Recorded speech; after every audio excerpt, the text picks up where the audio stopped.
Ayan, may ginagawa tayong motor. Rosy Passion. Ayaw mag-start. Pakita ko sa inyo bakit ayaw niya mag-start. Okay, nakasusi na. Start natin. Ay, isa. Dalawa. Tatlo. Apat. Lima. Ayaw talaga sa start. Try naman natin sa kickstart. Susi natin.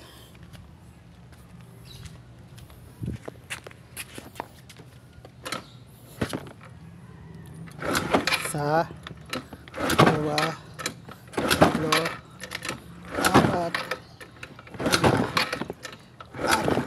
So wala talaga. Kapag ganyan, kapag ganito yung motor nyo, no, naka ilang kick na kayo at push start, ayaw mag start, tigilan nyo na. Ito i-troubleshoot ko to, ituturo ko sa inyo kung ano yung mga pwede nyo gawin. Okay, so yan, nakalas ko na yung U-box, no, yung clearings dito sa baba. Napakalinis, oh. Imagine nyo, talagang napabayaan talaga, kulang sa preventive maintenance. Yun, napakadumi, oh. So pag ano, unang check natin muna, pinakamadali, spark plug muna bago tayo mag troubleshoot sa iba. Okay, kalasin ko muna to. So ayan mga karpi, inabot na ako ng gabi. Baka bukas ko na ito ituloy, pero tatry ko muna pag-apaanda rin. So ito, nakalas ko na yung spark plug. Tingnan nyo yung status ng spark plug. Basang basa na, napakadumi, ang daming carbon deposit. So yan, ewan ko kung nakikita nyo, no? Ayan, yung itsura nya. Focus natin. Ayan yung itsura nya, mga paps, yan. So talagang hindi talaga mag-start to. Kaya pag na-encounter nyo ganun, una muna checkin nyo yung spark plug, kasi doon yung malalaman kung okay yung spark plug nyo o hindi. Katulad nito, maaring matagal na itong hindi napapalitan. So tatry natin palitan ng ibang spark plug kung mag-start siya. So ayan, try natin palitan ng ibang spark plug. Itong mga spark plug nito, mga spare ko to. Ito yung kanya. Ayan. Try natin to. Mag-start, kapit natin.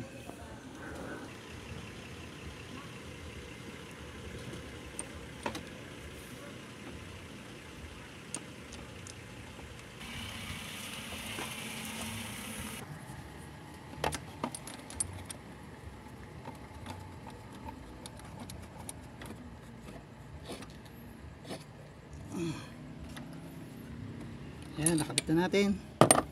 Try natin start.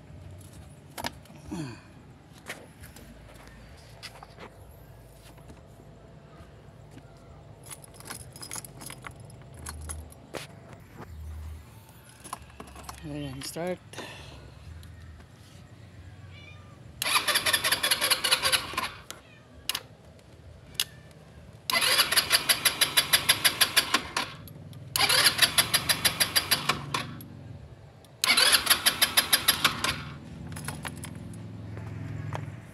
Ayaw pa rin. Try natin kung may spark yung spark plug, no. Lagay nyo lang sa ground yung spark plug o yung pinaka high tension wire para matest nyo kung may kuryente lalabas. Tapos start natin ulit.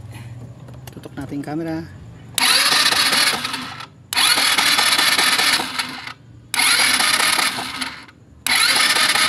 Wala.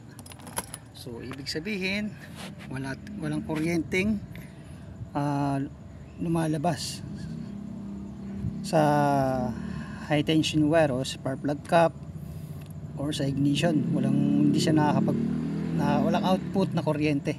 So isa sa mga chichikin natin dyan yung CDI na. So ito yung CDI, isa yan sa mga pwede nyong i-check. So try natin palitan.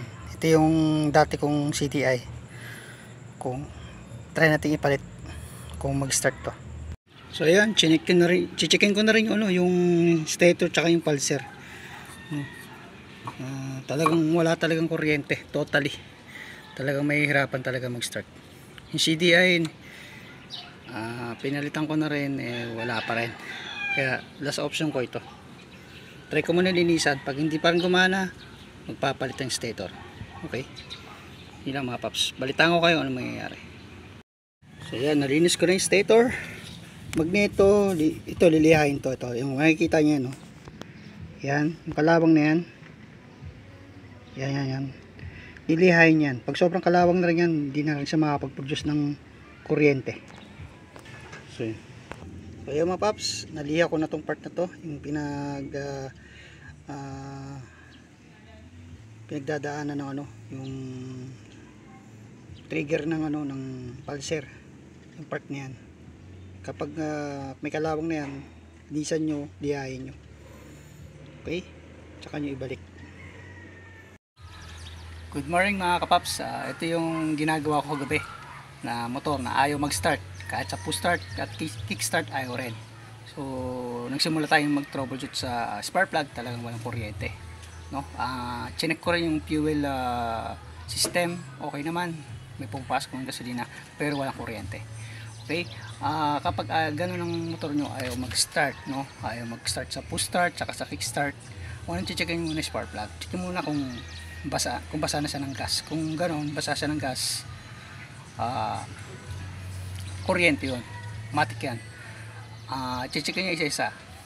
Checkin muna kung may lumalabas sa kuryente sa high tension wires na from ignition coil. Okay, tapos check nyo rin yung sa CDI, yung pinaka accessories wire nya, napaka importante yun. And then syempre yung sa kill switch, check nyo rin yan.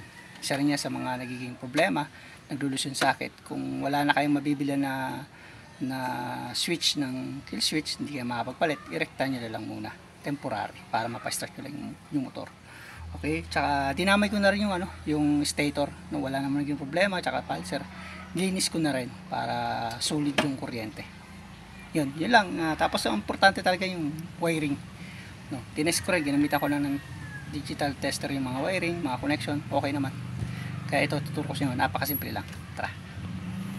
So ayan mga paps, na-check ko na lahat to, no? Na-check ko yung mga wirings, lahat yung stator, dinamay ko na, nilinis ko na rin kasi napakadumi, puro kalawang.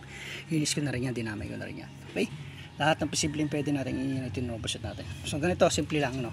Kapag ayaw mag-start ng motor nyo, no, at ano kayo, ayaw mag-start, basta may test light kayo, malalaman nyo agad kung may problema sa CDI or sa ignition switch. Okay, so ganito, flip nyo yung negative test light, gamit kayo ni test light, test light yan. So dapat niready ko na yung test light kasi para hindi na ako mahirapan mag video, naka-ready. Tinusok ko na siya dito, tusok nyo dyan sa black red, to black red na yan, yan black red.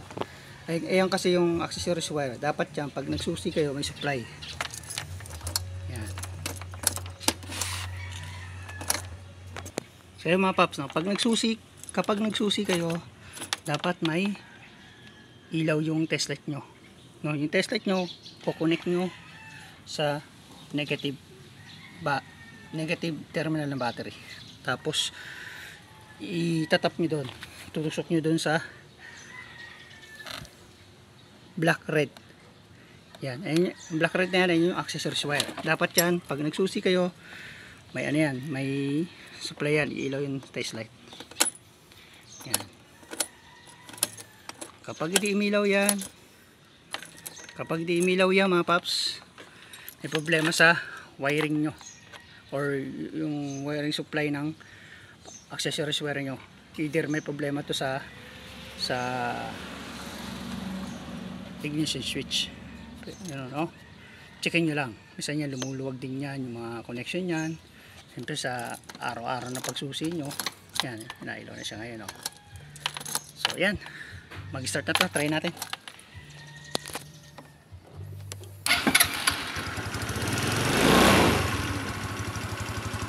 Yan.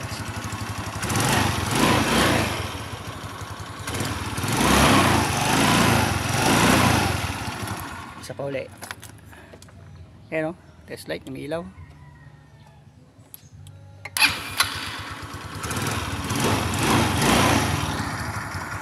So ayan mga paps, tignan natin. Ayan, mga paps, okay na. So sana nakatulong tong video na to, no, sa inyo. Ang pagto-troubleshoot kasi ng motor dapat step by step, simula kasi spark plug dapat nang pwedeng nagiging cause nya, no. Sana itong video nito ay nakatulong sa inyo. So hindi ko napapakita pa yung pagpapalinis nito. Ang importante na pa-start natin. Okay, yun lang, maraming salamat, bye bye, peace out.